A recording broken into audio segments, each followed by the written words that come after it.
Hi and welcome back to the channel. Today we're looking at a new RC crawler and this one is a big one.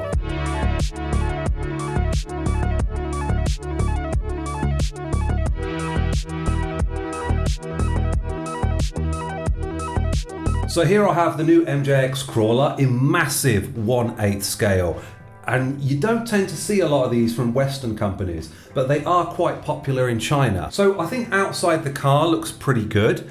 The car comes in two different colours. You've got this camel trophy yellow and you've got kind of a Gulf blue and orange. Of course, it's completely unlicensed, so you're not really going to get those camel trophy stickers or those Gulf trophy stickers. Now, I actually think the stickers that it comes with look quite bad. Now, they are unlicensed, of course, so this is probably the best they could do. Now, I'm sure if you go online, you're going to be able to find some proper stickers to put on this, some proper camel trophy stickers, and it's not going to be a problem. Now, I need to talk about what I paid for this car. It's $260 in a kind of soft release here in China. Now, it's not officially on the shelves, so this is kind of like a early access soft release kind of deal. So it does have a few issues, one being that the body shell is made out of a PVC material. Now, if you're not aware, PVC material, it's very brittle, it's quite hard, it's not very flexible, it's not the ideal material to make an RC body shell out of. Now, I'm not sure why they've chosen to use PVC in this soft launch edition, but after Chinese New Year, and when the full production model rolls out, including the one sent to the West, that is going to be a polycarbonate body shell. And everyone that's bought it in this kind of early access deal, like myself, we're going to get given free polycarbonate body shells after Chinese New Year. So if you look down here, you can see some weathering, which, to be honest, I think it's a little bit half-assed. They maybe could have done a better job with that. But there was always the chance that people weren't going to like it, so they've probably thought they'll just do a little bit and see how people like it. Now, the good thing about that is I think I am going to be using my own oil paints to give this a little bit more weathering, a little bit more dirt effect. And of course, you can use where they've weathered it as a guide so you know where to put your weathering. So I want to talk about the looks of this car. And as you can see, it's very reminiscent of the Traxxas TRX4, except obviously this is in 1/8 scale. I think they've actually just directly copied it. If you actually look at the back, they've copied all the accessories here, except obviously everything's bigger. Apart from this hole, which is very strange, if you've got the TRX4 tow hook, it actually isn't going to fit in here because this hole is too small. You would think it would be too big considering it's 1/8 scale. Now, obviously, unlike the TRX, this is not officially licensed. So there's no Land Rover logos on here, and there isn't any Defender logos on here. But I'm sure, you know, for those inclined, it's pretty easy to find those logos online. Now, I want to talk about the MJX winch, which I've got on the front here. Now, you don't get this stock. This isn't aftermarket extra. I think I paid about $10 for it. So you will have to pay extra for the winch, but you will get the mounting hardware to mount it on the front, which is all metal. However, it is screwed into plastic, so I'm not really sure how well that's going to hold up and whether it's going to hold all the weight of this very heavy car on that plastic front bumper. So the front bar is pretty basic. You don't get any toe rings like you do on the TRX, but these aren't very expensive to buy and add yourself. You do have these two lights attached to the front bar, but these don't work. And considering how absolutely amazing the LEDs are on the rest of the car, I'm wondering why they made the decision to have non-working lights so prominently on the front of the vehicle. However, you can just remove these if you want. You have got space to put LEDs in the back. You have got an interior, but it is just vacuum formed plastic. So if you have a look, we're just going to check our approach and departure angles.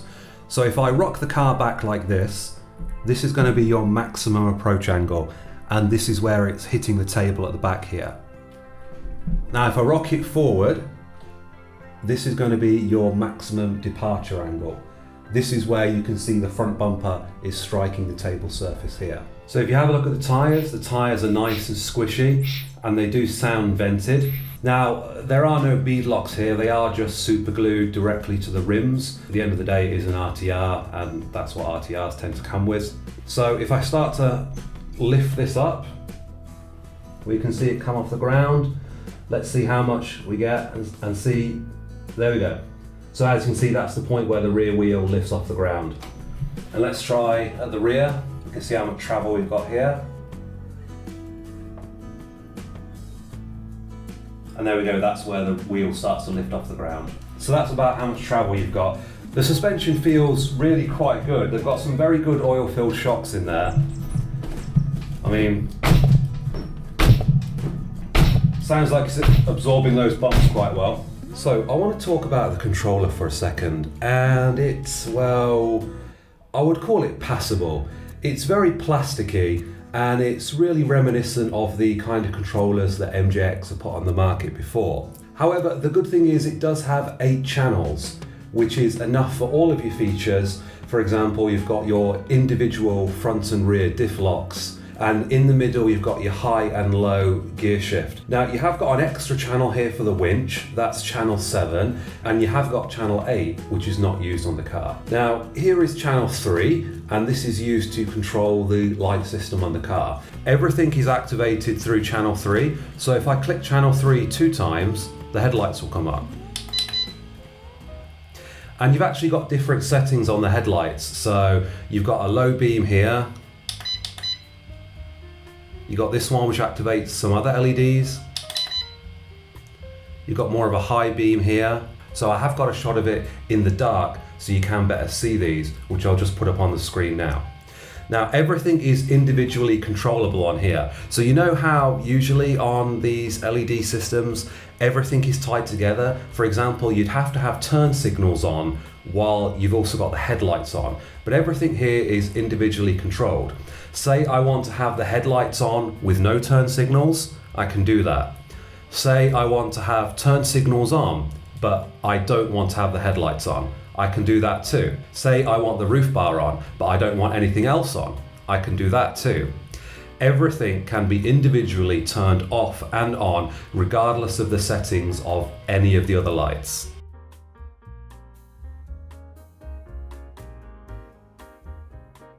And if you look at the back too, we've also got some very good lights on the back. Obviously you've got turn signals, you've got brake lights, and you've got some very nice reversing lights, which I'll put some video up on the screen so you can see that now.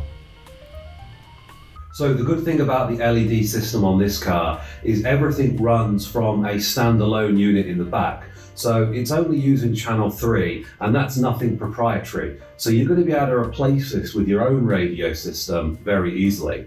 So the only thing I don't like about these lights is they're a little bit blue tinted and harsh. I do think a warmer tone might have been better, a little bit yellow. So what we're going to do now is we're going to take the body off. Now this is a clipless body system, so you haven't got any body clips on the outside. The first thing you need to do is there's actually something underneath which you have to unscrew. So that you unscrew that and that comes all the way out. So after you've taken that off, the body shell is still pretty secure. It's actually held on by magnets. So, I mean, if you have a look, that is quite strong.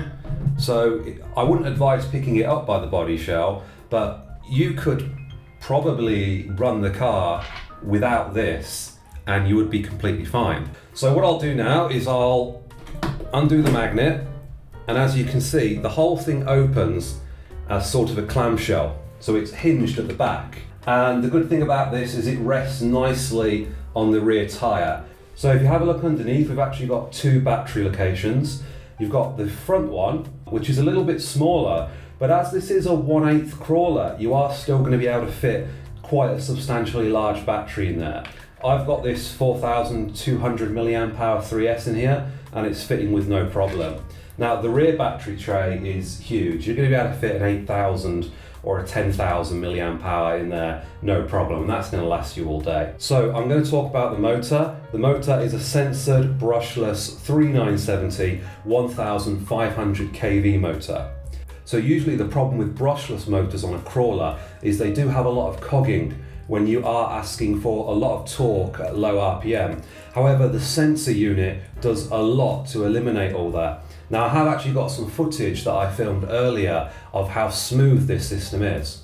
So as you can see, it's going over my hand and I've not got any throttle input here. So as you can see, as it's hitting my hand, I can actually feel the ESC dynamically applying power to crawl over my hand. And then after it starts to slip, I can feel it break. And after it gets off my hand, it seems to think a little bit before proceeding forward. So now here is your waterproof receiver box.